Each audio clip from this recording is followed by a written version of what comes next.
So, Hockenheimring, turn 1, a very fast corner. You want to mount the left side curb, brake in between 150 and use all the available track on the exit. You can find so much lap time around this corner, but you don't want to downshift to fourth.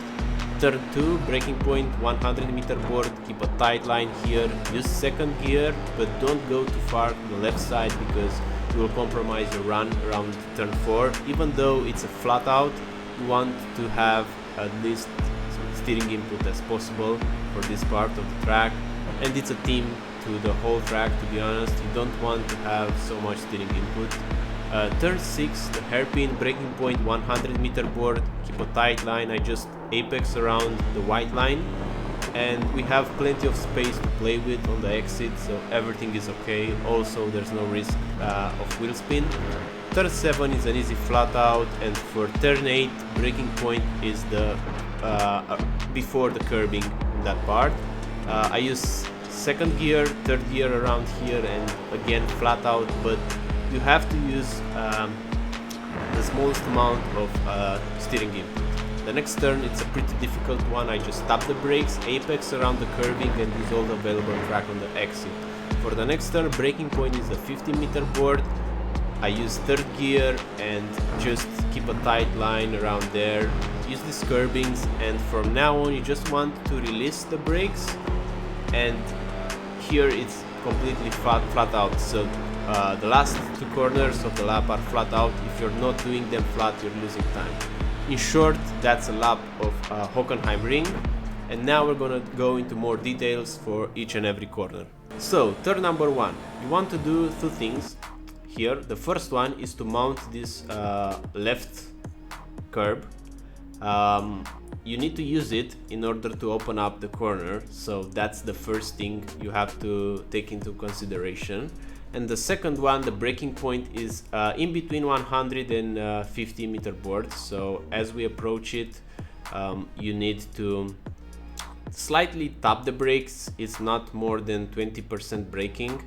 You just tap it here, and then when you apex, you want to go as close as you can to the orange sausage curb here without actually touching it. On the exit, you'll have plenty of space to play with, so everything is okay here. It's very hard to take a 1x. For turn 2, the braking point is the 100 meter board. We brake a slide before we see it, and it's a pretty steep braking zone. We go almost to 95%. And when we turn, we want to apex around the orange sausage curb again. So we want to be as close as we can to the orange sausage curb. We touched it a bit, but it was not the end of the world. And on the exit of turn 2, you don't want to go wide on the left side. If you will go too wide on the left side, it will compromise the exit of turn 4, which is the big straight. So if you have one car width on the left side before that green exit, everything is okay. You'll cut here this curbing, and you'll know that you did this run okay if on the exit here on the straight you are more closer to the left side than you are to the right side. If you're in the middle, it's okay. If you're on the right side, you compromise your run, so you want to stay to the left as much as possible. So even though it's flat out, it's a flat out complex of corners, you want to be on the left side. Now we move up to turn 6, which is the hairpin. So for turn 6, the braking point is again the 100 meter board. We brake slide before we see it. And again, we'll want to slightly use this curbing. So if I go with another camera here, just a second. For example, this, you'll see that we use this curbing to open up the turn. It's not mandatory to do it, but it will give you a better entry into turn 6. And you want to apex again, slide in the middle of this turn, and you don't want to touch the white and blue curb, you just want to touch the white line. So we touch the white line, we use first gear. On the exit we have plenty of space, so everything is okay. Moving on to turn 7, it's an easy flat out, nothing special here. You just trust the downforce of the car. And for turn 8, the braking point is the ending of this curbing on the right side. When you don't see it anymore, you start to apply the brakes. It's something like 80-85% braking. We downshift to second gear. We try to place the car as close as we can to this orange curb without actually touching it, and we go on the throttle immediately.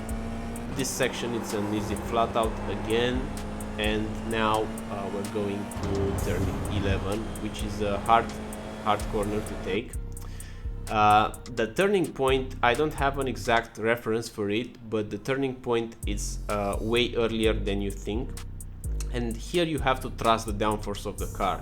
You have to try to scrub, as you don't want to scrub speed, so you want to try to avoid it, because the more downforce you have, the more faster you're going into this corner, the more grip you'll have. So you turn early, you just tap the brakes, or in this case I didn't, it was just lift and coast for me, but I usually tap a little bit of the brakes. Apex on this curb on the right side, you just want, you know you're doing okay if you're just hugging it. If you cross it way too much, you will be slower and potentially will gain an off track here. Here again, you want to trust the downforce of the car and fully commit to the corner, use all the available track. And now for turn 12, braking point is slight before the 50-meter board. We brake in a straight line, we downshift to third gear and keep a tight line here. Just hug this inside curb.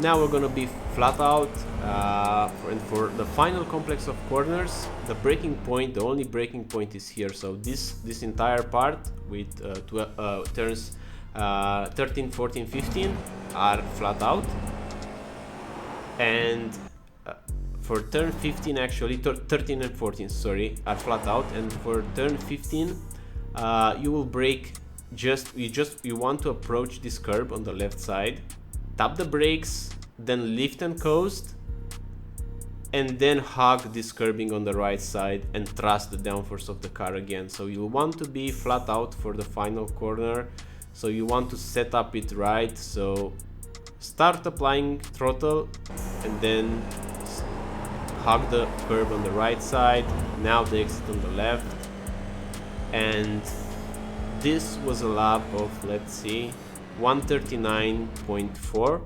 It was a pretty decent lap, and that's how I did it. So I hope you find it useful. If you want to see more track guides, more sim racing videos, just subscribe to the channel. Thank you for watching us, and see you on the next one. Bye.